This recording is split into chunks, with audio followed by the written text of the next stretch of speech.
back. It is 10 o'clock, so we're going to keep rolling. I appreciate Warren Berkeley speaking to us on practical ways that we can help our senior saints, a topic that is very, very, very much needed all the time, but especially during this time of quarantine when we're all kind of stuck inside our homes and we can't really interface and interact with other human beings. It's good to have practical ways that we can help, especially our senior saints. And so I appreciate Warren speaking on that subject. Our next speaker, starting at 10 o'clock, starting right now, is a preacher who also doesn't preach too far from here, but who travels extensively throughout the country doing gospel meetings. It seems like every time I talk to him, he's either in Tennessee or he's in Alabama or he's over in California, Oregon. He's all over the place. And I'm talking about Kris Emerson, who preaches for the Lindale Church of Christ and has been there, I think, going on about 3 or 4 years. He's also the host of his podcast, and it's very popular. A lot of people subscribe to it. A lot of people listen to it every single day, called the Excel Still More podcast. And you can look for that on iTunes. You can look for that on Stitcher. But Kris Emerson is somebody who is very, very easy to listen to. Because we're nearby each other, sometimes we end up preaching the same place over the span of a few weeks, and that actually happened not too long ago. I think about a year or so ago, both of us preached at the exact same location. He was in a gospel meeting. I was filling in for their preacher who was absent. And since I came 2 or 3 weeks after him, I just got done doing my lesson and I was talking to one of the members after services. And this person, and keep in mind, I had just preached about 15 minutes earlier. This person went on and on and on and on and on about how great a speaker Kris is. And so I appreciate that. It's kind of a funny statement. It's kind of a funny story, but there's no doubting that Kris is a phenomenal communicator. And Kris has very practical, very sensible, easy to understand lessons. And he's going to be speaking to us on the topic of worry-free life, which is also a topic that we desperately need right now when anxiety is skyrocketing and people are very unsure about the future. So I'm going to give the floor to him. I'm going to give it to Kris Emerson from Lindale, Texas, who preaches to us this morning, called Worry-Free Life. Hello, welcome to our Bible study today. I'm Kris Emerson, and I have the privilege of sharing some things with you from God's Word today. I'm also thankful to be a part of a listing of guys who will be speaking all throughout the day in a particular program. Our focus is simple. How are you handling this present situation? Everything's kind of flipped upside down. There's a lot of anxiety, a lot of uncertainty, and a lot of fear. And so we have several men who will speak throughout the day, I think 13 guys, who will address different elements of that to try to encourage you and help you along the way. I am very thankful that I have a chance to talk to you about how to live a life completely free of worry. Now that may seem nearly impossible. I mean, we're anxious. We're trapped at home, many of us. We don't know what will happen with our savings account. We don't know what will happen with our jobs or our kids and their education. But listen to me very carefully here. This is an opportunity for Christians. The Bible Jesus talks about in Matthew 5 being a light in the world. This is our opportunity. The world is looking to us to see if we really do possess a kind of peace, a certainty that they cannot find. And I entirely believe that we can draw people to Jesus through all of this. You may not have been born for a situation like this, but you were definitely reborn for a situation just like this. We have been born again in Christ so that we can live lives free of worry and anxiety. So that's what we get to talk about today. In particular, that idea of worry. And so where I need you to go in your New Testaments is Matthew chapter 6.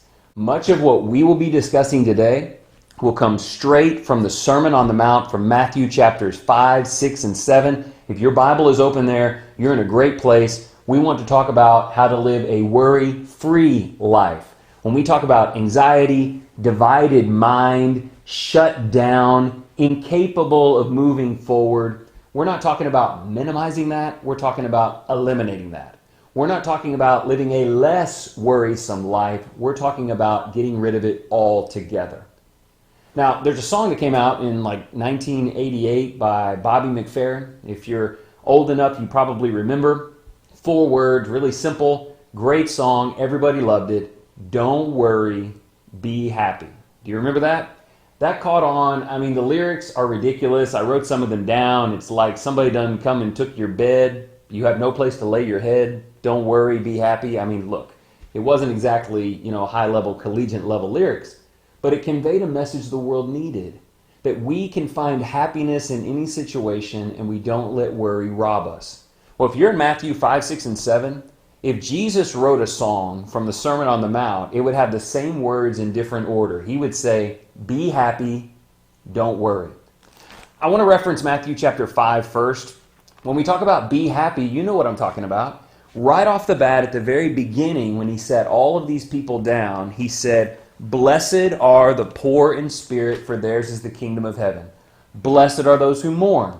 Blessed are the gentle. Blessed are those who hunger and thirst for righteousness. That word blessed means happy. It means the feeling of being fortunate. And you might remember that first century Christians did not have it easy. It didn't matter what the circumstance. It didn't matter the sacrifice. It didn't matter how they were treated by others. In fact, it even says, blessed are you when people insult you. Regardless of situation, in Christ, with His peace, you can be happy.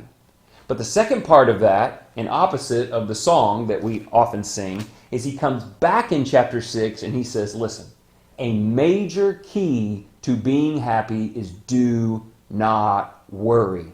Worry will destroy your joy. The text in particular I want you to see is late in chapter 6. He says 3 times specifically, do not be worried. In verse 25, he says, for this reason I say to you, do not be worried about your life.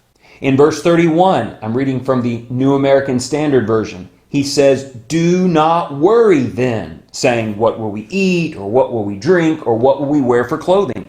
And then lastly, in verse 34, so that's verse 25, 31, and 34, do not worry about tomorrow. So he said, don't worry about your life. Don't worry about what you're going to eat tomorrow, or what you're going to wear, or where you're going to sleep, or any day beyond today. You let me take care of you here and now. So I want to be really clear about this before we jump into this study. If you're somebody struggling with all of that weight and anxiety, and by the way, the root idea of worried here is a divided mind. You just can't focus on God. You can't focus on what's important. You're pulled apart. I need you to understand, Jesus said 3 times, don't do that. That is not the way my people live. That is the way the world lives. You must be that light who is different. So here's what we're going to do. I want to share with you 5 ideas, practical observations right here from this text. I'm going to draw them straight out of verses 24 through 34, and I hope that you will find a use for them in your life today. Look at verse 24. Here's the very first thing. Jesus said this in Matthew 6:24. No one can serve 2 masters, for either he will hate the one and love the other, or he will be devoted to one and despise the other. You cannot serve God and wealth or mammon. So the first observation that we need to make is that right off the bat, to begin every day, you must announce your king. Who rules your life? Who do you live for? Who is it that holds everything together? Is it wealth? Is that what does it? Is it the money you make? Is that what makes your life worth living? Is it the security of having money all around you and all of these things to comfort you? Is that what gets you out of bed in the morning? Because we're learning that if our king is mammon, if our king is our job, if our king are these sports that we love so much, if these are the answers to all of our problems, then right about now we're stuck in our problems, aren't we? We've lost access to many of those things. The text says, Jesus says, you cannot have 2 kings. You can't say, well, I kind of live for this and I kind of live for that. You have to decide which one you serve, because you cannot serve both and you will have to choose between the 2. So here's the first piece of advice. Announce your king. Every day before you get out of bed, pray to God and say, Jesus is my king. He rules my life. If I leave today, I don't know if you can leave the house or not, but once you can, or you're talking to someone on social media and they say, what are you going to do if you lose your job? What do you mean, what am I going to do? I serve Jesus.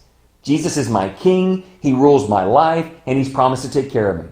What are you going to do if your entire savings goes away? What are you going to do if you get sick? What are you going to do if someone you love dies? I'm going to serve Jesus. I can't serve this life and that one. I have to choose him. And the thing about this verse, in verse 24, is God will make you make choices. I believe very strongly that what is happening in our culture, in our world right now, has been allowed by God. I'm not saying it was sent by God. All of the painful things that result of sin are sourced, at least indirectly, in the devil. But God said, I'm going to allow this to happen. And I'm actually going to allow it to happen to God's people because I want to see them make some choices. I want to see them not know what will happen in any of those areas and still choose me. I want to be their king. Now let me show you a passage that goes along with this before we move to our next point. If you would open your Bibles to Luke chapter 10, I want to remind you of the story of Mary and Martha, Luke chapter 10. We'll certainly be back in Matthew 6 in a moment, so you may want to mark that. But if you go over to Luke chapter 10, I want to read for you the short story of Mary and Martha. And the thing I want you to understand is our word worried in our text is found here as well. Look with me in verse 38, Luke 10. Now as they were traveling along, he entered a village, and a woman named Martha welcomed him into her home. She had a sister called Mary who was seated at the Lord's feet listening to his word. But Martha was distracted with all her preparations, and she came up to him and said, Lord, do you not care that my sister has left me to do all the serving alone? And tell her to help me. But the Lord answered and said to her, Martha, Martha, you are worried and bothered about so many things, but only one thing is necessary. For Mary has chosen the good part, which shall not be taken away from her. That's some rich study right there. Even with all the things in life that we deem important, like cleaning the house or preparing a meal, none of it compares to sitting at the feet of Jesus. None of it compares to praying through him. None of it compares to meditating on his promises. None of it compares to reading his word. He said to her, Mary has chosen the good part which cannot be taken away from her. Do you understand that? Your relationship with Jesus cannot be taken away from you, where everything else can. I think you need to think about that, read about that, pray about that every day, so that when difficult decisions come, and they're coming, they're already here, you've already made the decision. It doesn't matter what decision you have to make, or how difficult it is, or how little you know about it, you've already chosen. I serve Jesus. He is my king. I choose him. He is the better part. So I need to show you 5 things, but it begins at the very beginning of every day, praying to God, announcing that the choices of your life have really already been made. I choose to serve and worship Jesus. Now go back with me to our text. I need you back in Matthew chapter 6. I want to show you 5 things. The first one is announce your king. Here is the second. Let me begin in verse 25 and read through verse 30. Verse 25 of Matthew 6 says this, For this reason I say to you, do not be worried about your life, as to what you will eat or what you will drink, nor for your body as to what you will put on. Is not life more than food, and the body more than clothing? Look at the birds of the air, that they do not sow, nor reap, nor gather into barns, yet your heavenly Father feeds them. Are you not worth much more than they? And who of you, by being worried, can add a single hour to his life? And why are you worried about clothing? Verse 28. Observe how the lilies of the field grow. They do not toil, nor do they spin. Yet I say to you that not even Solomon in all his glory clothed himself like one of these. But if God, here's the point, if God so clothes the grass of the field, which is alive today and tomorrow is thrown into the furnace, will he not much more clothe you, you of little faith? Listen to the second thing very carefully. Announcing your king, proclaiming the power of Jesus, and giving allegiance to him is the beginning. But secondly, you must also acknowledge the power of God. You need to be very well versed in the power of God. That God made all of this nature around us. He makes the grass of the field and the birds in the air, and he takes care of them. They're not worried about it. They're just living their natural life. And he brings them back at the time when they should be born, and they die away at the proper time. And the point is this: if we don't think God has the power to take care of us, we are behaving with little faith. This world wonders, how's this going to work out? Who's going to take care of us? What's the outcome going to be? I don't have to worry about that. I don't have to worry about that.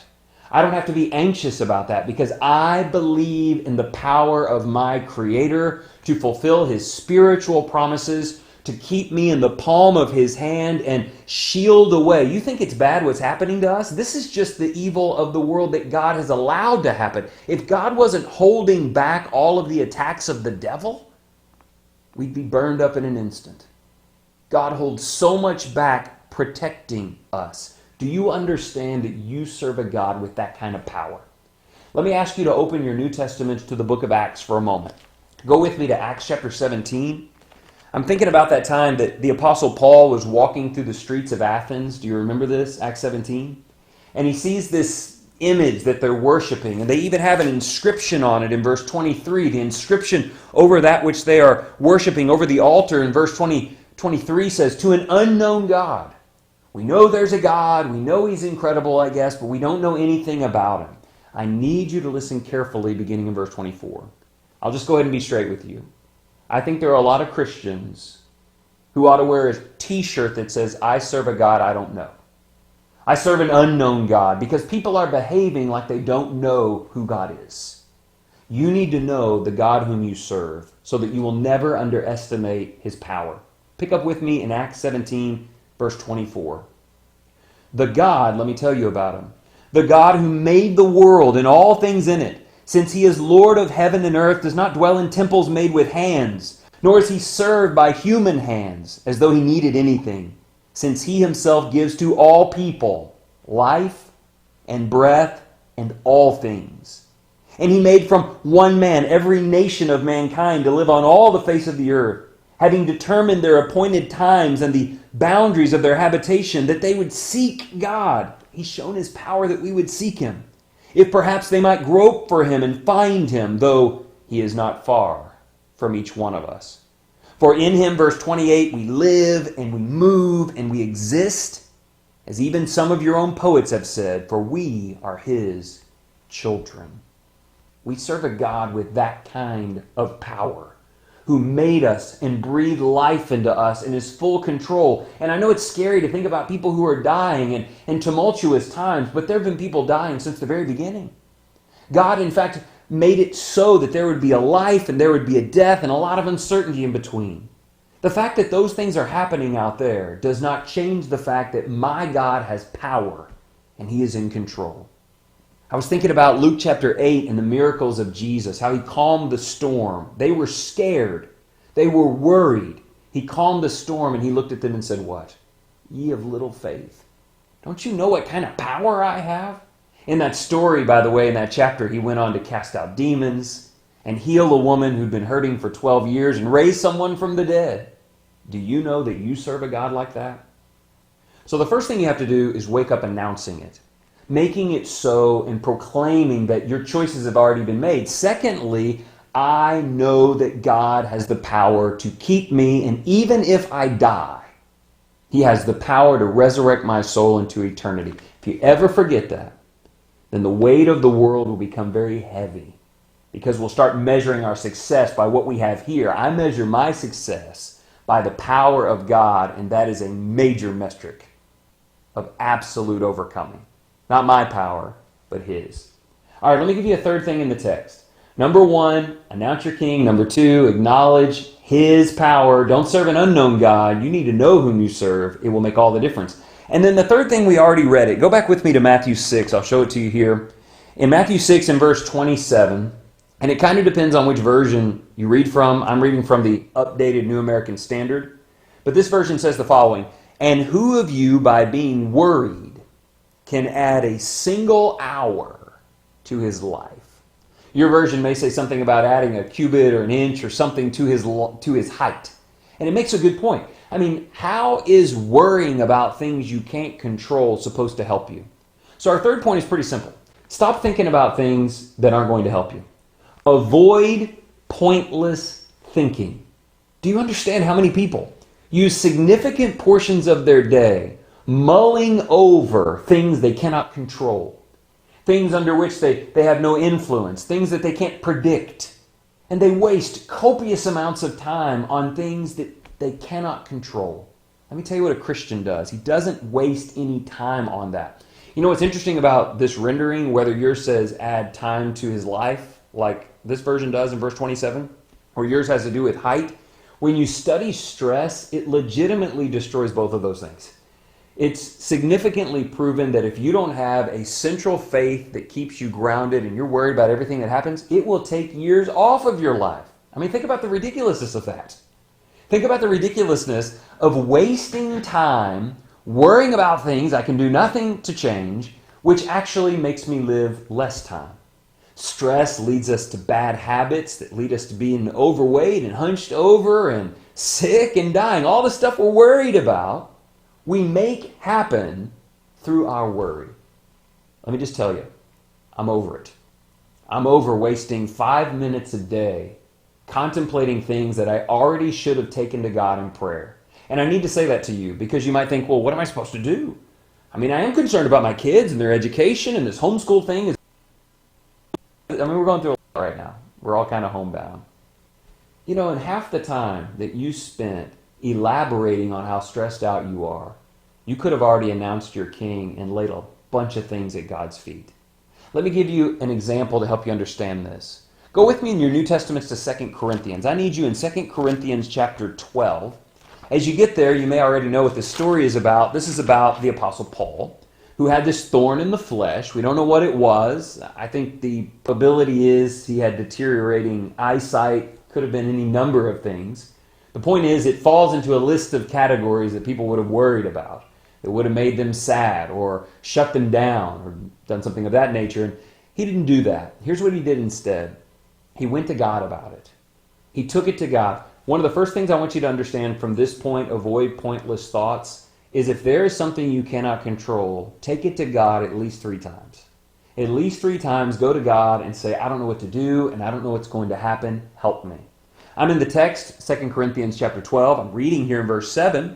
He said, because of the surpassing greatness of the revelations, for this reason, to keep me from exalting myself, there was given me a thorn in the flesh, a messenger of Satan to torment me, to keep me from exalting myself. Concerning this, verse 8, I implored the Lord 3 times that it might leave me. Do that. If you're struggling, go to God and say, God, if I can be a servant of yours, if I can be a servant of yours without this, I almost said stress. We don't want to have the stress, but without this issue, would you take this issue away? 3 times he asked God, and God answered him and said, no. He said, listen, my grace is sufficient for you, for power is perfected in weakness. So he goes to God and says, God, I can't change it. Will you take it away? God says, I actually need you to bear it. I need you to be in a situation where you can't control the outcome. I need you to work through carrying a burden that will not even be taken away from you for the duration, perhaps, of your life. I need you to wear that. And Paul's response is great. He said, most gladly, therefore, I would rather boast about my weaknesses so that the power of Christ may dwell in me. And he goes on to say, I'm content. And that's what we're looking for. Peace, not anxiety. I am content with weaknesses, insults, distresses, persecutions, difficulties. That would stress tons of people out. Christians would just give up under the weight of a lot of that stuff. He said, I'm content in it. For Christ's sake, for when I am weak, then I am strong. So that's the outcome. The Bible says very clearly in Philippians 4 to be anxious for what? Nothing. Have a divided mind over what? Nothing. Be crushed under the mental weight of what burden? None. Philippians 4 and verse 6, whatever it is, take it to God. Be anxious for nothing, but in everything with prayer and supplication with thanksgiving. Let your request be made known to God, and maybe God will take it away. Maybe he'll get you that job. Maybe he'll heal you, or maybe he won't. But either way, you don't have to go around worrying about something on your own that's out of your control. Number 1, if there's something in your life you cannot change, pray to God to change it. And if he does, say thank you. And if he doesn't, then learn to celebrate the position he's put you in. He's got work for you to do. I would just add one thing before we get to our 4th point. If there are things in your life you can change, Stop wasting time with pointless, negative, self-defeating inner voices. Stop it. It's worry and it's useless. If you can change it, go change it. Basically, we talk about that 10 pounds. Everybody kind of knows what I mean, that 10 pounds. If you're carrying that extra 10 pounds around, you've got two choices. You can either go change the way you eat, change the way you exercise, and lose the 10 pounds, or stop posting about it. We're over it. We don't want to know. Please no side-by-side pictures. In other words, don't wear the anxiety. Don't wear the weight of it. Pray about it. Change it. But don't have pointless thoughts. Let me take you to a fourth and very important thing. Here's the fourth thing in our series. Go down to verse 33. So you ought to be back with me in Matthew chapter 6. We're getting near the end here. Matthew chapter 6 and verse 33 is a verse that we know very well, and we need to talk about it. Here's what he said. But seek first his kingdom and his righteousness, and all these things will be added to you. Now let me just be really clear. We know that verse well, but the world does not understand this at all. If they don't have a place to sleep tonight, they're going to devote all their attention to finding a place to sleep. If they don't know what their job's going to be like tomorrow, or they don't know what's going on with their savings, they're going to be job hunting, and they're going to be working on stock trades endlessly. Now, you're going to do some of that. You're going to be responsible. But the point is this. If you would first seek spiritual guidance, if you would first invest yourself in kingdom work, prayer, and study, and worship, God said, I'll take care of all the other things. I'll take care of those. The question is, do you believe that? There are a lot of people who claim to be Christians, and when things are going well and they're not worried about anything, and it's all going okay, well, they're at church on Sunday and they're reading their Bibles, but as soon as something gets hard, like right now, there's a scary pandemic spreading, the economy is shaking, things are changed, people shut their Bibles, they shut down prayer, and they go and they fix all of that first. Then maybe I'll get back to God. Jesus said, that's not the way my disciples live. First of all, you may never get those things fixed. Now you'll never find your way back to God. He said, when you're the most desperate, that's when you need to stop your pursuit and seek spiritual things first. That is so crucial. Let me draw your attention to 1 Timothy 6 for a moment. When we get over to 1 Timothy 6, we're getting into this text about money. And I think that is something we should talk about a little bit. We have some issues going on with our economy and our savings, and so we're starting to think more about money right now. Certainly if you're furloughed or laid off or fired or unable to work, or you own a small business or a large business, you're concerned about that. Money becomes a bigger deal for us. And it's very tempting to say, I've got to put everything else on hold until I fix that. Jesus said it's the opposite. But listen to the language in 1 Timothy 6 because I think it will help. Verse 6. But godliness actually is a means of great gain. 1 Timothy 6, verse 6, when accompanied by, here's our word, contentment. For we brought nothing into the world, so we can take nothing out of it either. If we have food and covering, with these we shall be content. Now look, this wasn't written in 21st century America. Don't they know we don't talk like this anymore? Until we have our savings at an all-time high again, and have just gotten a raise at work, and everything around us is just right, I can't focus on God. Jesus said, then you're not my disciple. My disciples understand that if they even have the most basic of needs, and we do, don't we? Then I'm content if I never have anything else. We have to attend to the spiritual things and stop worrying about the other things. He goes on to say this, and it's very important, verse 9. But those who want to get rich, they need more, fall into temptation and a snare and many foolish and harmful desires which plunge men into ruin and destruction. For the love of money is a root of all sorts of evil, and some by longing for it have wandered away from the faith. You see that? Longing for it, wandered away from the faith and pierced themselves with many griefs. But flee from these things, verse 11, you man of God, and watch this. Flee from that stuff. Pursue righteousness, godliness, faith, love, perseverance, and gentleness. Pursue those. In other words, seek ye first the things that matter. Seek ye first to fortify your faith. Seek ye first to educate your soul. Seek ye first to learn the fruit of the Spirit. I mean, think about it. If you actually do have to go out and get a new job in a few weeks, if you actually do have to go out and rebuild something that's broken, you're going to need the fruit of the Spirit in order to do that. So seek first the spiritual things, so that even if you lose everything else, you still have what matters. And God's promise is, I'll take care of you. I want to say something as an aside. I was watching Fox News today, and they had the preacher from Houston, Joel Osteen on. And they were asking him, how are you pastoring your flock? And he said, well, I'm just preaching a lot about peace. I'm preaching about peace and gratitude. And the fellow on the program said, so, a lot of people don't have much to be grateful for right now. Maybe they've lost their jobs. Maybe they're afraid of getting sick. Maybe they're mourning the loss of someone. Pastor Osteen, what do you tell people when they're just fresh out of prosperity on this earth? What do they have to be grateful for? And he said, well, I guess if you're still alive, you can be grateful for that, or if you have a house to live in. And that's all he said. I've never been more disappointed in somebody who's supposed to be a spokesman for God.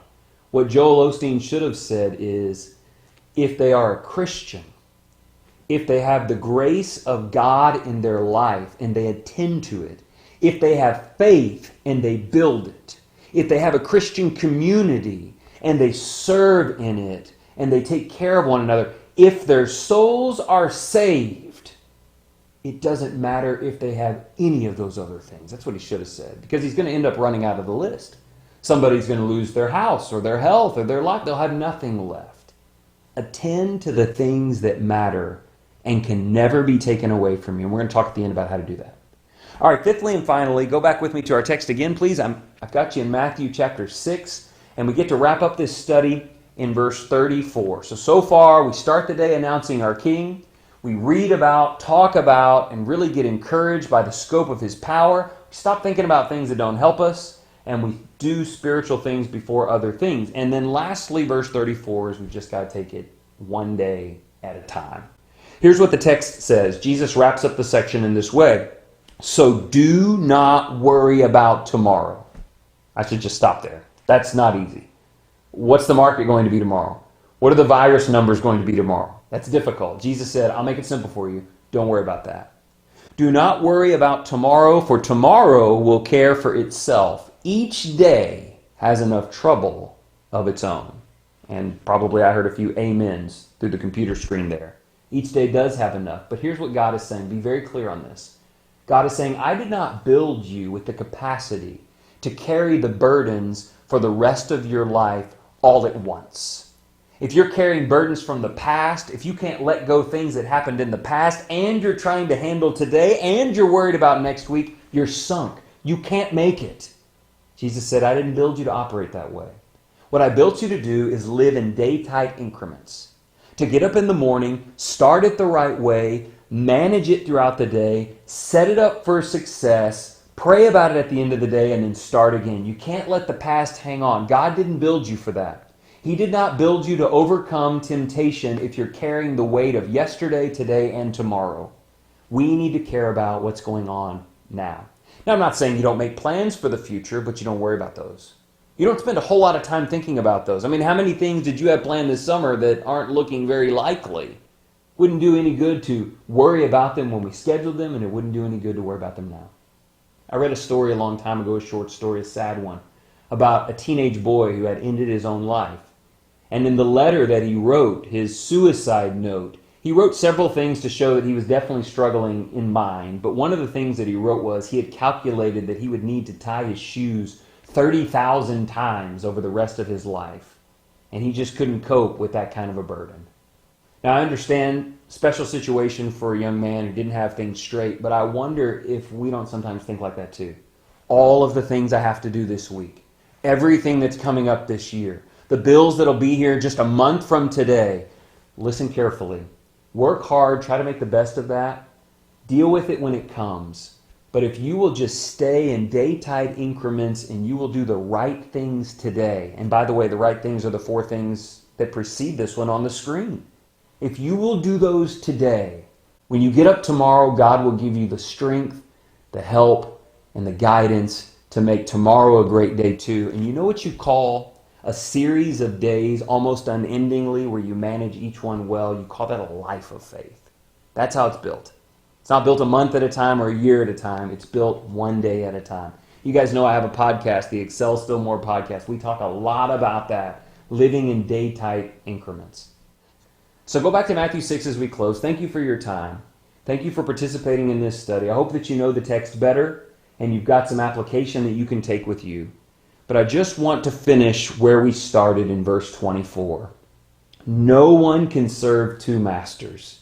Can't do it. Worry is a divided mind. It's when you're torn in two directions. You can't do it because you're going to hate the one and love the other. You'll be devoted to one, you'll despise the other. You cannot serve God and wealth. For this reason I say to you, do not be worried about your life. You know why I said that? Because he knows what choice you're supposed to make. If you choose this world, you will be worried about your life until it ends. If you choose God, and you know how to choose God, and you choose God every day, then you don't have to worry about your life. It exists in the palm of his powerful hand, and there is a peace that comes from that no virus, no thing, no principality or power can separate you from the love of God. Find that peace in Jesus every day. Thank you so much for participating in this study. I appreciate you following along. I hope you have a blessed and peaceful day in your walk with the Lord.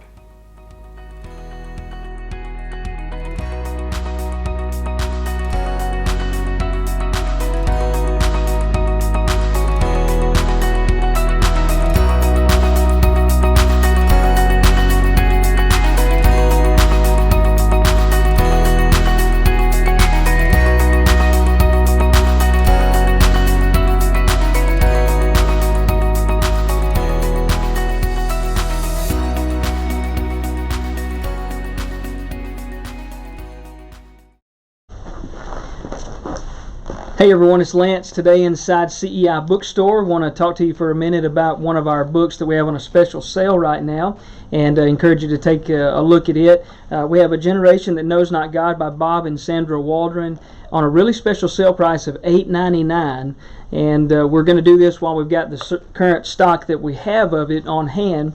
So this might be something to consider in some of your downtime if you're spending a lot of time at home right now with your children, or even in a church leadership role. You're spending maybe a little more time distanced from your church family right now. This would be a good book to take up and read and consider during this downtime to help make you a better teacher going forward when everything can get back to normal, if you will. So take a look at this. You can go to truthbooks.com and search for A Generation That Knows Not God, or search for the Waldron books and take a look at everything there. The full 3.5-year study that goes through the Bible by Bob and Sandra Waldron is also on a special sale price of just $99.97, and we hope to keep that sale price going for quite a while. That's another one to consider for homeschooling or during your downtime with your children at home as a family study to take you through the Bible, or just to put on your shelf and have as a reference tool. They make a great resource for everyone in that regard as well. So again, especially the special sale price on this, $8.99 while the current supply lasts. So I would encourage you to get it while it's available at that price. When we go to a new printing of it, the price will certainly go up, most likely to $17.97 for this book. It's a in-depth study. Deals with a lot of questions that are very, very relevant to teachers. 192 pages of great material from Bob and Sandra Waldron. So check that out today. Call us at 232-0565 locally, 256-232-0565 for curbside pickup. If you'd like to get this book, or you can order online at truthbooks.com and select no shipping, or put in the comments curbside pickup, and we'll be glad to service you in that way, or we'll ship it to you very gladly. I would recommend choosing the media mail option or the Best Way ground service for $4.95, and we just look forward to serving you with this. Hope you guys have a great day.